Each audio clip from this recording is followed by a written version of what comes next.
cómo lograr en un mundo con tanta información y cosas encontrarte. Paulina, estás haciendo preguntas muy difíciles. ¿Seguimos siendo más felices comparativamente? Sí, pero menos que hace 20 años. Lo que tú crees de ti, ¿por qué lo crees? ¿Qué tipo de carga se vuelve hoy todavía para las mujeres el ser autónomas, el ser independientes, o no ser mamá, el trabajar o el no ser mamá, por otro lado?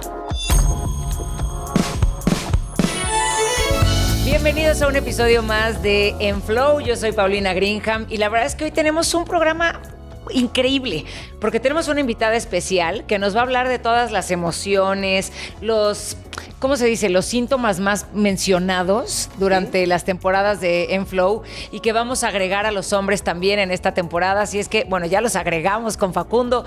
Así es que bienvenidas, bienvenidos y gracias a Be Free, como siempre, por estar con nosotros y ayudarnos en todo el proceso de ser mujer.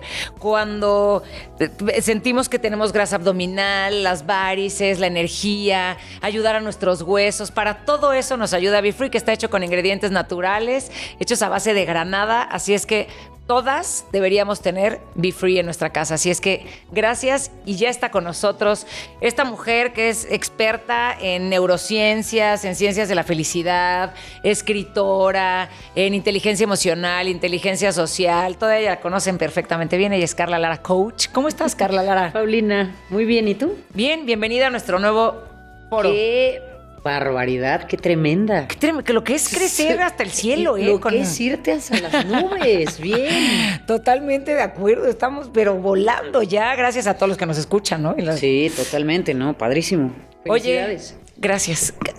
¿A qué te dedicas? Hola, ¿qué tal? ¿Cuántos años tienes? ¿A qué te dedicas? Sí, así me sonó. Me dedico al desarrollo personal. Ok. Desde hace 15 años me dedico a entender conductas humanas. Entonces, a partir de eso, pues empecé a buscar diferentes alternativas. Lo primero que empecé a hacer fue un curso normal de programación neurolingüística. Ok. Y una vez que aprendí esas herramientas, entonces empecé a capacitarme para poder enseñar el tema de la programación neurolingüística. Entonces soy máster y coach en programación neurolingüística. Pero luego vi... O sea, eso no es un coach normal, eso ya es máster y coach. Como sensei. Ajá, y entonces después de eso vi que eso se quedaba muy corto, que es una disciplina muy interesante, pero es muy pequeño, es muy específico. Y entonces de ahí empecé a estudiar otros temas del comportamiento humano y después llegué al tema de las ciencias de la felicidad. Y entonces ya con las ciencias de la felicidad, pues el espectro se fue haciendo mucho más grande. ¿Y cuando estudias ciencias de la felicidad te vuelves feliz? Aprendes un poco más acerca de la felicidad y creo que sí. Creo que definitivamente el tener información y el tener herramientas te permite, obvio, integrarlo a tu vida y reconocer muchas cosas que... Mira, creo que en realidad todos estos temas sí los sabemos, pero se nos olvidan en el día a día. Y entonces lo que aprendes en el tema de las ciencias de la felicidad es que ser feliz es mucho más fácil de lo que en los últimos años te has programado a hacer. Como que está muy perfilado que ser feliz está relacionado a hacer o a tener. Cuando tenga esto o cuando haga aquello, entonces voy a ser feliz. Y lo que aprendes con el estudio de ciencias de la felicidad es que eres feliz cuando estás siendo. Cuando eres, más que hacer y tener, cuando estás en el ser. Okay. Entonces, cuando regresas la información a eso, a ti, a buscarte, a concentrarte en ese aspecto personal, pues entonces sí, efectivamente te vas quitando de muchas cargas y de muchos lastres. Pero fíjate, con todas las personas que he tenido la fortuna de platicar a lo largo de mi vida, en las entrevistas que he hecho, pero principalmente hoy hablando de En Flow, hay muchas cosas que te sorprenden porque puedes ver a gente muy famosa, gente que siempre pensarías que lo tiene todo, ¿no? O sea, ¿cómo es posible? Tienen dinero, la gente los conoce, hacen lo que les gusta, tienen un trabajo muy fácil, supuestamente.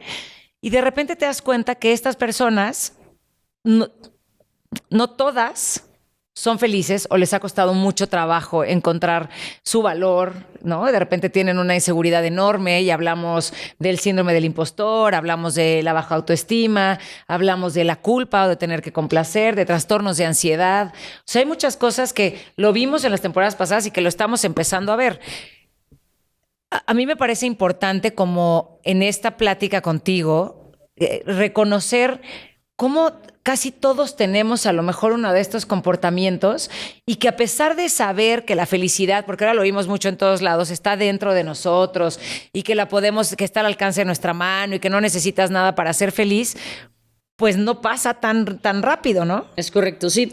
Justamente se relaciona con lo que hablábamos un poquito antes, ¿no? Esta parte del hacer y el tener, y entonces hacemos esa evaluación desde afuera. Es que mira cuántas cosas tiene, es que mira cuántas cosas hace. Seguro como tiene todo eso y hace todo eso es feliz, pero cuando vas y conoces al ser, ¿qué es lo que tú haces?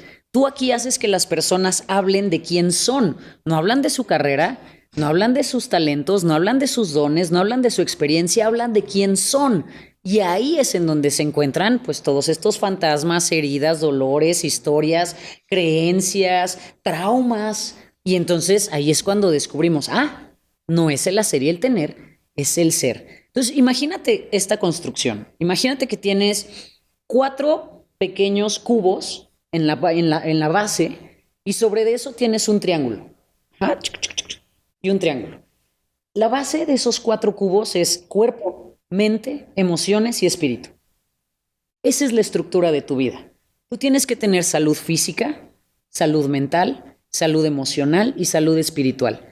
Si tú tienes esa base sólida, sobre de eso puedes construir cualquier cosa. Puedes tener un gran trabajo, una gran pareja, finanzas, todo eso. Pero ¿qué pasa cuando es al revés? ¿Qué pasa cuando tienes un gran trabajo? Tienes mucho dinero, pero no tienes salud física. Sí, no. Se cae. ¿Qué pasa cuando tienes dinero y tienes trabajo, pero no tienes salud mental? Se cae. Entonces, eso es el ser. Ahí está la construcción. Pero está padre hablar de esta construcción, porque independientemente, o sea, tú puedes hablar y yo puedo tener hoy una mejor salud física que nunca y me puedo cuidar más y puedo hablar de una salud mental, pero ¿cuántas veces esa salud y esa parte de la base de la que quieras hablar viene de lo que hemos aprendido, de cómo hemos crecido, de las heridas de la infancia que traemos todos, porque puedes ver a una mujer que tiene una salud mental enorme o una salud física tremenda. Por ejemplo, lo hablamos con María León, entonces decíamos, ¿no? Tiene una salud física tremenda, una responsabilidad enorme, es una mujer disciplinada, es una mujer muy talentosa, pero padecía de un trastorno de ansiedad enorme y de haber andado también con una persona que la trataba mal y la humillaba. Y entonces vemos que eso no viene solo de lo que ella ha creído de ella, ¿no? Sino de lo que una sociedad, a lo mejor cuando ella tenía, que decía que tenía un poco de sobrepeso de chica puede venir de esas cosas que nos han hecho creer las otras personas. Paulina, estás haciendo preguntas muy difíciles. Mira, esa es la pregunta. Lo que tú crees de ti, ¿por qué lo crees? Exactamente. ¿Dónde lo aprendiste? ¿Quién te lo dijo?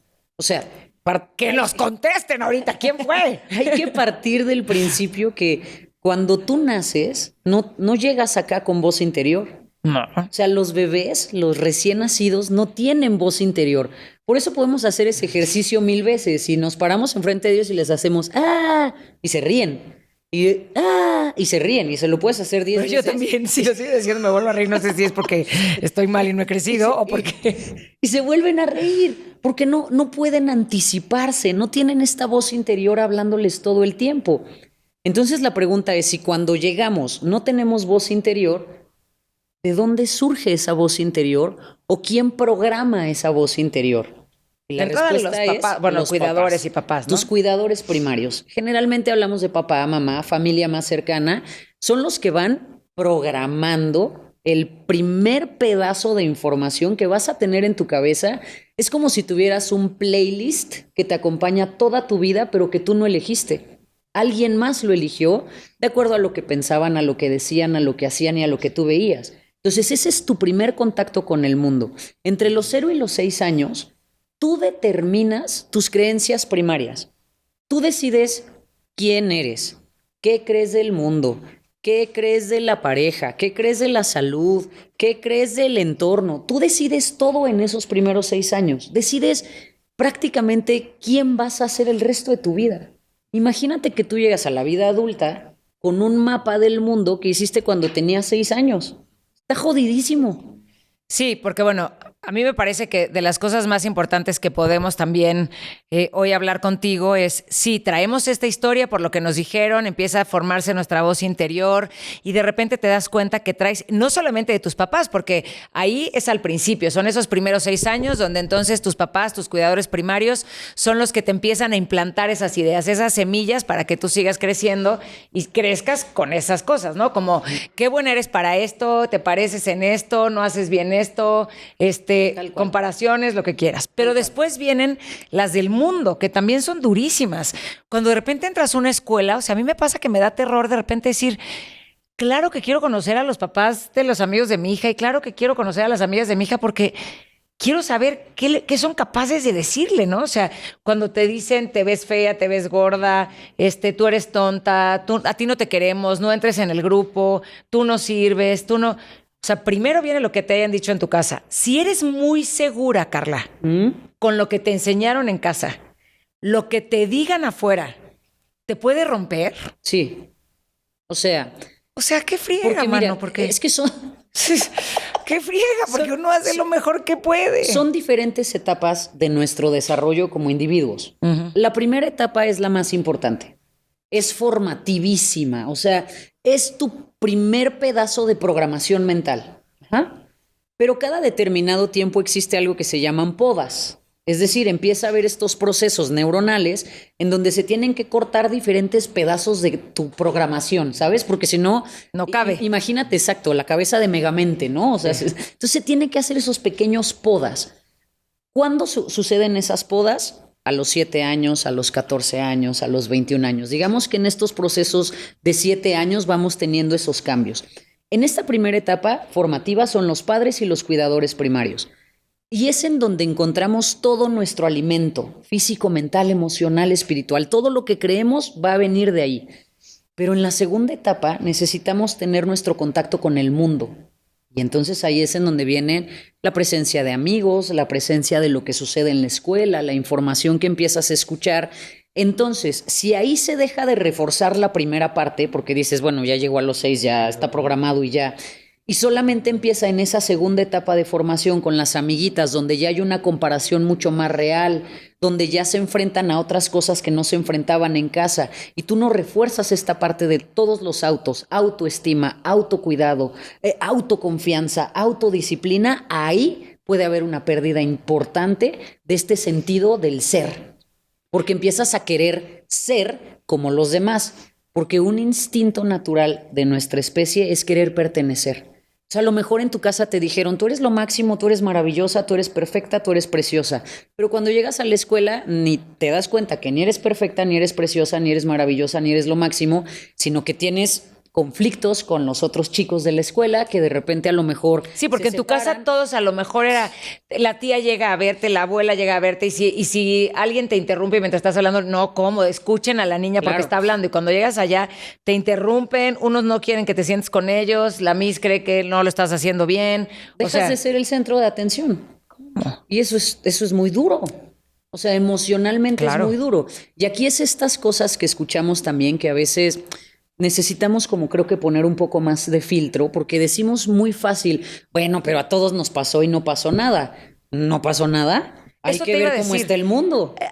Siento que hay muchos adultos fracturados, ¿no? Habemos muchos adultos fracturados a los que nos ha costado mucho trabajo retomarnos también. Sí. Y que entonces decir, es que ahora ya se fueron al lado donde los niños son intocables. No. Yo creo que no, pero sí teníamos que hacer una diferencia de lo que nuestros papás sabían a lo que nosotros sabemos con la cantidad de información que hay. El mundo, cuando te dicen, no pasó nada, pues no sé, volteémonos a ver, ¿no? Vemos cómo está el mundo hoy, la inseguridad, los miedos, la gente, o sea, la cantidad de poco compromiso en la gente, cómo ha cambiado la forma de trabajar, la forma de tener una pareja, de tener amigos. O sea, yo creo que hablamos de un mundo que está muy fracturado y muy dolido. Totalmente de acuerdo. Estamos hablando que nos acercamos cada vez más a un evento global en el que hablamos que la siguiente gran pandemia va a ser una crisis de salud emocional muy asociada a temas de estrés, ansiedad y depresión. O sea, el futuro nos marca que como especie nos estamos acercando a eso, estrés, ansiedad y depresión. ¿De dónde viene de esto que dices? de esta fractura, de esta separación, de estos pendulazos que vamos dando de un lado al otro tratando de encontrar una respuesta en donde en realidad lo que necesitamos hacer es volver a las cosas básicas y originales, entendiendo la importancia que es, por supuesto, el cuidado de los niños, pero también el cuidado de los jóvenes y también el cuidado de los adultos y de los adultos mayores. Todos como especie, como tribu, ocupamos un espacio súper importante dentro del sistema, dentro del funcionamiento de la comunidad. Pero a ver, es muy difícil regresar al origen de todo, o sea, como vamos a lo básico. Y además sabemos muchas formas de pensar, no nos ponemos de acuerdo.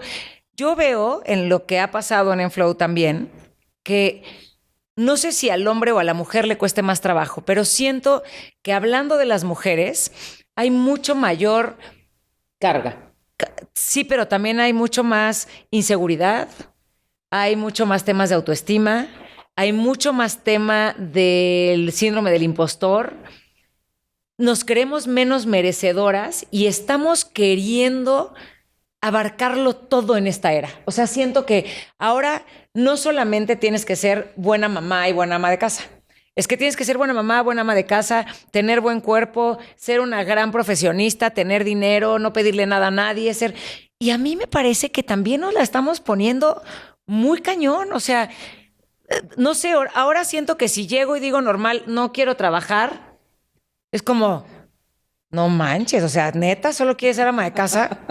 Me rayaría, o sea, llevo trabajando desde que tengo 16, a ver, amo esto que hago, Sí. Pero también qué padre poder hacer, y siento que esa presión hoy nos sigue afectando, o sea, siempre nos pegó más a las mujeres y nos sigue pegando más a las mujeres por más revolución que hagamos. Sí, y hay estudios que lo confirman. O sea, en las últimas décadas, a ver, históricamente... Y me pueden aventar tomates hoy, pero es la verdad. No, hay estudios que lo confirman. Históricamente, las mujeres han tenido mayores niveles de felicidad.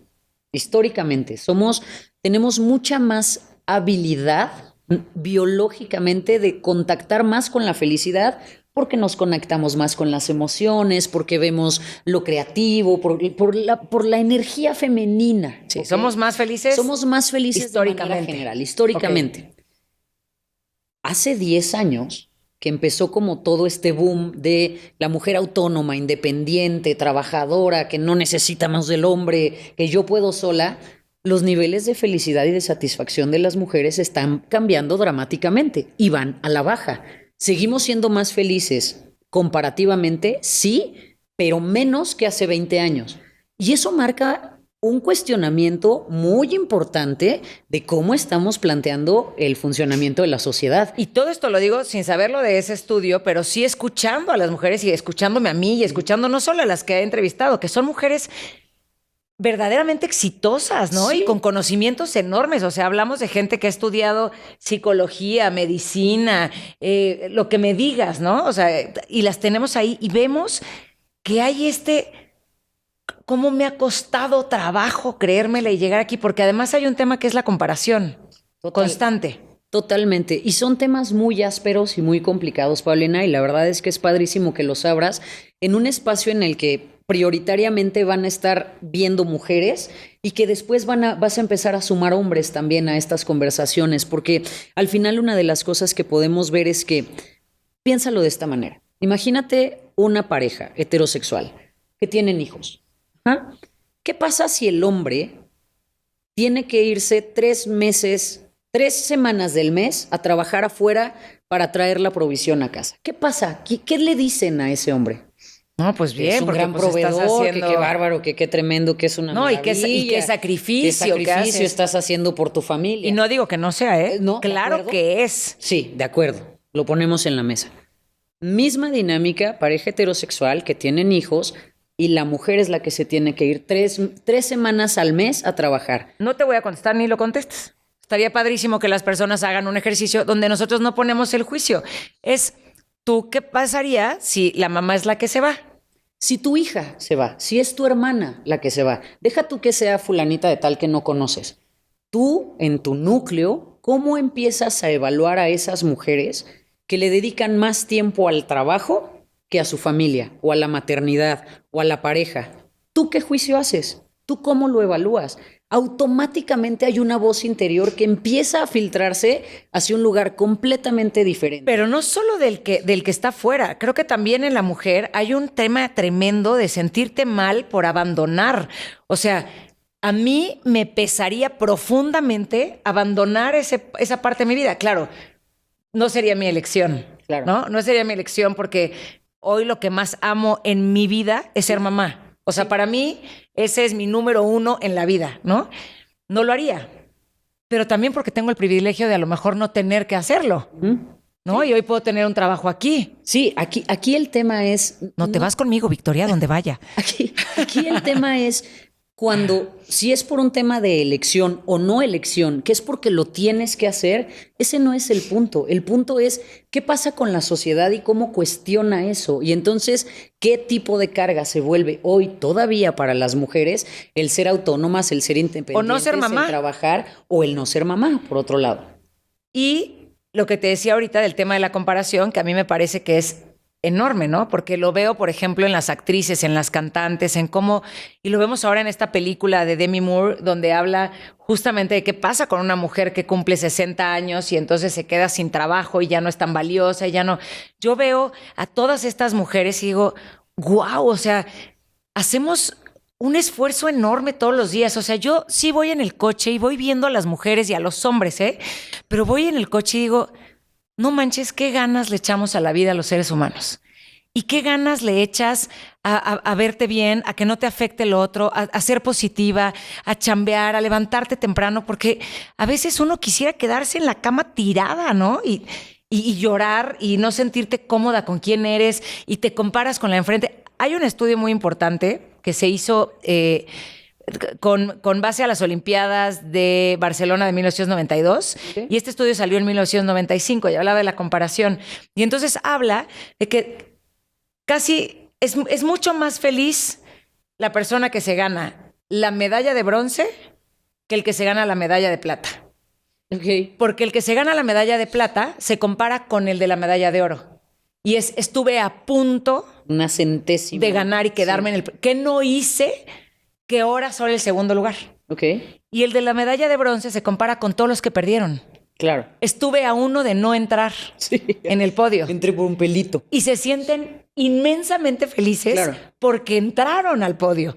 Y el de la medalla de plata no. Entonces, yo creo que tus logros no están en la realidad, sino en lo que piensas de las cosas, ¿no? O sea, y todo el tiempo estamos viendo que a lo mejor yo he bajado de peso y veo a otra que está en el Instagram y digo, pues sí, yo bajé de peso, pero pues esa vieja no solamente bajó de peso, sino que tiene cuadros, tiene la pompa parada, hace ejercicio todo el día. O sea, nunca es pinche suficiente. Tú lo estudiaste en semiología. Sí, y hablé ya estudio la autoestima ahora, ¿no? Justamente es esta parte de lo importante que son las percepciones. Es tu percepción la que te hace el momento o la que te lo jode. Es eso. ¿Y de dónde viene la percepción? Otra vez, de tu programación, de tus voces interiores, de todo eso que has traído en la vida. Y entonces nos regresa al principio. ¿Cuáles son tus creencias primarias? ¿Qué es lo que aprendiste en casa? ¿Qué pasó con tus padres? ¿Qué pasó en tu familia? ¿En dónde creciste y en dónde te desarrollaste? ¿Quiénes fueron las personas que te rodearon? ¿Quiénes te inspiraron al principio? Eso va a determinar quién eres y cómo percibes el mundo hasta que decides hacer el trabajo personal. O sea, si no decides hacer trabajo personal, traes una programación y una playlist que tú no elegiste, pero se reproduce todos los días a todas horas. Sí, ya hasta las cantas las rolas, ¿no? Ya te las sabes. Ya te las sabes y eso es lo normal. Ajá. En el momento en el que tú decides hacer el trabajo personal, entonces ahí es en donde tú empiezas a elegir qué canciones integrar a la playlist. Fíjate la diferencia, no es borras la playlist y ya tienes una nueva, no. Integras nuevas canciones a tu playlist. ¿Qué significa?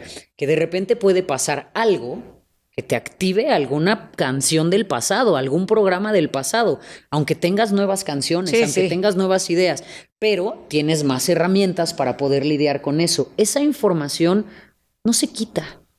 O sea... Y tienes que hacer un trabajo personal grande. O sea, no es de que hoy me levanté, es se vuelve más fácil cuando verdaderamente lo quieres, ¿no? Totalmente. O sea, estás muy segura de que, no, ya tengo claro de dónde viene, quién soy y qué quiero. Pero, ¿qué dije al principio? Es que me emocioné con la plática. Perdónenme, pero ustedes que están ahí, si se acuerdan, vamos a retomar. Que se vuelve más fácil cuando quieres hacerlo. Ah, exacto. Pero sigue siendo un trabajo tremendo. O sea, todos los días de mi vida tengo que luchar contra eso que yo he visto de mí. Tengo 48 años hoy en el 2024 y todos los días hay algo que me lleva a ese lugar donde tengo que decir, eso ya no es lo que pienso de mí. Eso fue lo que yo pensaba de mí y hoy sigo trabajando para verme diferente en el espejo, para pensar diferente de mí, para amarme diferente, para... Y es todos los días, Carla. Decías algo muy importante y te ofrezco mi mano porque es un momento importante, pero Muchas gracias, Carla. Más allá que luchar, aunque es contraintuitivo, lo que hay que hacer es rendirnos. Totalmente. O sea, la inercia es que tengo que luchar contra estas creencias, tengo que luchar contra mi pasado, tengo que luchar contra lo que he vivido. Hasta si luchas ya la palabra lucha ya trae un rollo cansado, ¿no? Sí. La verdad es que es al revés. Tienes que rendirte y aceptar que sí, que esa fue tu vida, que sí, que te ves como te ves, que sí, que tienes esos chuecos donde los tienes. Tienes que rendirte a eso. Y claro. Entonces una vez que te rindes, ya, pues bajas la guardia, ya ven. Puedes hacer espacio para cosas diferentes. O sea, quiero que sientas el peso emocional de esas palabras. La palabra lucha y resistencia a la palabra rendición. La rendición no tiene un buen PR. Toda la vida nos han enseñado al no te rindas, lucha, sí. No, hazlo. Nos han enseñado hazlo, que eso es lo bueno, lo fregón. Hazlo hasta el final, sé el primero en llegar, el último en irte. Por eso nos da tanto miedo decir, ya no quiero seguir aquí, rendirme hasta en una relación, en un trabajo. De repente dices, ¿pero cómo? Si has luchado toda la vida para estar en donde estás. Sí, pero ya me rindo porque es que ya no quiero luchar, uno. Y dos, es que ya no, eso ya no es lo que yo era. Yo ya no quiero tener ese trabajo, yo ya no quiero tener esta pareja, yo ya no quiero sentirme así todo el tiempo presionada, ¿no? Entonces deja de luchar con eso y ríndete, pero ahí viene otra vez, volvemos al juicio, que si no tienes una autoestima fuerte y sana, lo que viene es el comentario de afuera que te dice, ¿cómo te vas a rendir? O sea, ya que estás hasta acá, no puede ser. Todo lo que hemos padecido, ya superaste eso. Sí, pero hoy decido que ya no quiero eso. Pero entonces, hay que tener autoestima dura y fuerte. Y para eso es el trabajo personal. Justamente para eso es el trabajo personal, para que esta estructura de la que hablábamos al principio, mi cuerpo, mi mente, mis emociones y mi espíritu estén por encima de cualquier juicio que cualquier persona pueda hacer en el mundo. Entonces aquí viene algo que es muy importante y que las personas deberían saber de memoria. No vamos a terapia o no vamos a procesos personales para aprender a lidiar con el trauma. Ya sabes lidiar con tus traumas, has lidiado con tus traumas toda tu vida.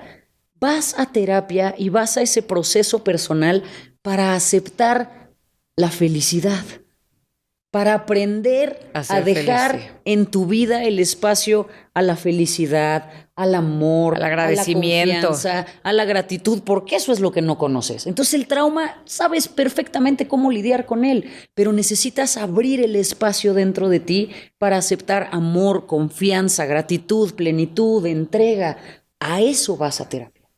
Entonces, ahí es en donde está la clave de todo, porque cuando lo aceptas y te rindes ante eso, es lo que te hablaba del origen, es que ahí está el origen. El antídoto siempre va a ser el amor, pero para poder aceptar el amor, necesitas trabajar en ti y dentro de esos, ¿te acuerdas? Hasta para aceptar al amor hay que trabajar un buen, de repente es como de... Es para lo que más hay que trabajar, Paulina. No, y para la ayuda, y para aceptar primero el amor propio, o sea, de ahí es que parte tú. Es para lo que más tienes que trabajar en tu vida. Hay una frase que dice, si tú no te amas, nadie te va a amar. Mentira. Ok, de acuerdo. Alguien te puede amar profundamente aunque tú no te ames. El riesgo es que si tú no te amas, vas a estar consistentemente rechazando ese amor.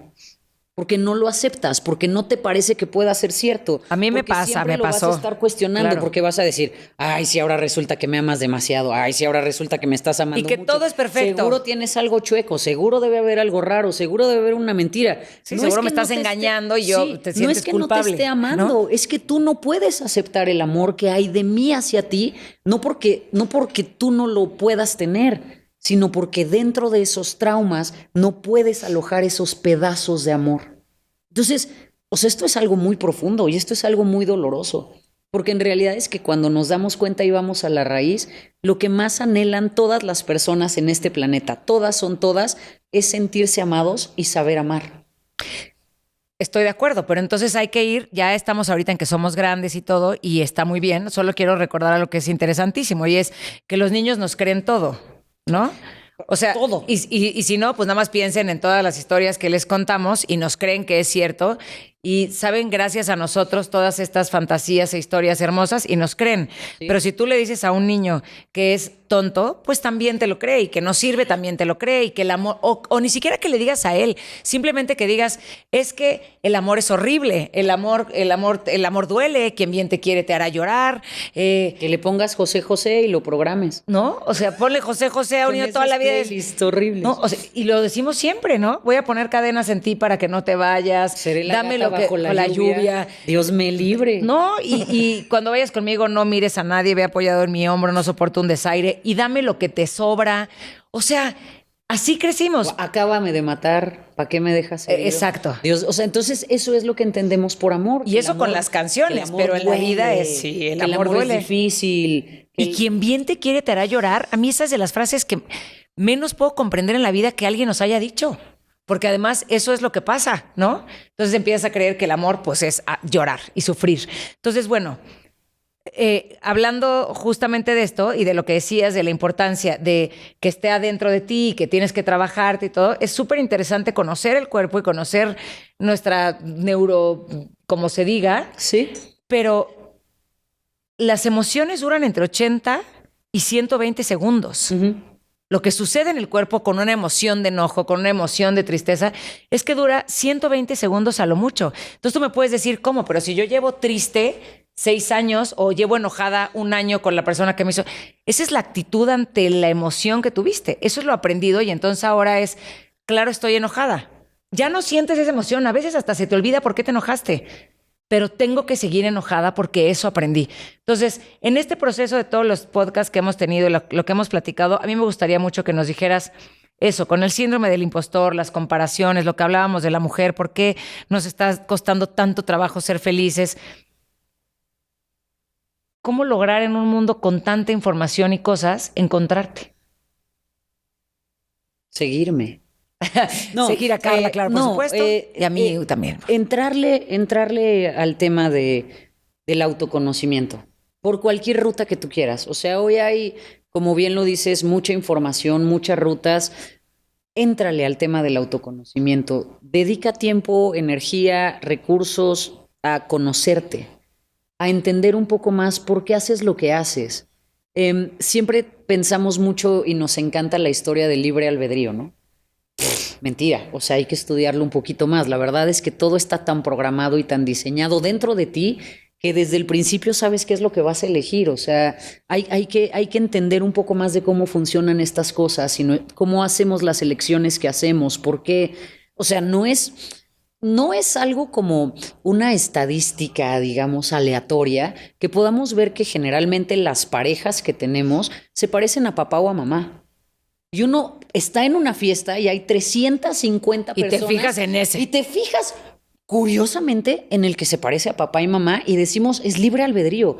Claro que no es libre albedrío, es tu programación, es tu subconsciente llevándote a esa persona que va a replicar eso en tu vida hasta que lo sanes, hasta que lo trabajes, hasta que lo entiendas. Entonces el tema siempre es reconocerte a través de terapia, de ayuda, con quien quieran ir, pero... Con quien quieran, pero autoconocimiento. Porque sí puede ser que las personas exitosas con las que yo he podido trabajar y hablar hayan encontrado después de mucho el sentirse exitosas y no tener síndrome del impostor, pero puede ser que no. Sí. ¿Ah? Y por ejemplo, también es esto muy importante, Paulina. El síndrome del impostor así como las emociones pueden durar entre 80 y 120 segundos, el síndrome del impostor también es un detonante natural. O sea, se detona en determinados momentos cuando estamos cerca de salir de nuestra zona de confort. Es que natural. el síndrome del impostor es no creer que te mereces en donde estás, ¿no? O Sí, sea, y es un instinto natural de supervivencia. O sea, nuestro cerebro no está diseñado ni programado para ser feliz de manera biológica. Nuestro cerebro está diseñado para que podamos subsistir como especie. Sí, no quiere que seamos nacer, felices, le vale. Reproducirnos y evitar en la medida de lo posible morirnos antes de reproducirnos. Para eso estamos diseñados, biológicamente y químicamente. Ya todo esto de ser feliz y meditar y alinear los chakras vino mucho después en la especie y en la evolución. Entonces, partiendo de ese principio, nuestro cerebro odia el riesgo, odia todo aquello que no es conocido. Entonces, cuando nos acercamos a algo que no es conocido, que es salir de la común zona de confort, cuando salimos de ese lugar, se disparan cosas en nuestra cabeza por un instinto primitivo biológico que nos dice, cuidado, alerta, para allá no, para allá es peligroso, nos vamos a morir. Real o simbólicamente, pero nos vamos a morir. Y entonces ese despertar de nuestra amígdala pica y entonces rebota en nuestras creencias. Ah, claro, porque ella tiene más experiencia, porque ella sabe más, porque ella es más guapa, porque ella tal. Si es riesgosísimo, entonces no lo hago. Si y me regreso a mi lugar. Son estos dos aspectos en los que hay que comprender. El primero es el instinto biológico natural, que cada vez que nos vamos a poner en riesgo nos regresa, nos detiene. Y el segundo es que si rebota en una creencia chueca, te atrapó y te lleva una percepción incorrecta del momento y te lleva a pasártela bastante mal. Estaría padrísimo que todos, después de escucharte y de saber todo esto que estamos aprendiendo el día de hoy, nos diéramos cuenta de la importancia que es poder retomar el control de nuestra vida y ser los protagonistas. O sea, qué increíble poder ser tú quien elige tu vida y ser completamente feliz quitándote todas estas cosas que traemos encima, que será muy interesante poderlo hacer. Hay que trabajar en nosotros, pero lo podemos lograr. Te encontramos en @CarlaLaraCoach. En todos lados como Carla Lara Coach, Carla con K, Lara con L. Coach se escribe coach. Oye, y ojalá que vengas cada temporada y podamos planear y plantear lo que nos dijeron en la otra y sigamos con un podcast entre nosotros. Ok. ¿Te parece? Hablemos. Hablemos de eso. Vale. Hablemos de eso. Sí. Gracias por haber estado con nosotros en Flow. Seguimos planeando cosas espectaculares para ustedes. Tenemos invitadasas e invitadazos de lujo en esta 4ª temporada. Y gracias a todos los que confían en nosotros. Eso sí, tienen que seguirnos. Ahí le pican seguir, suscribirme. Es gratis, no les va a costar nada. Nos encuentran en todas las redes, en YouTube, en Spotify, en Amazon, en todos los lugares donde puedan escucharlo. Y compártalo. Nos va a ayudar muchísimo que ustedes nos compartan. Gracias y hasta la próxima.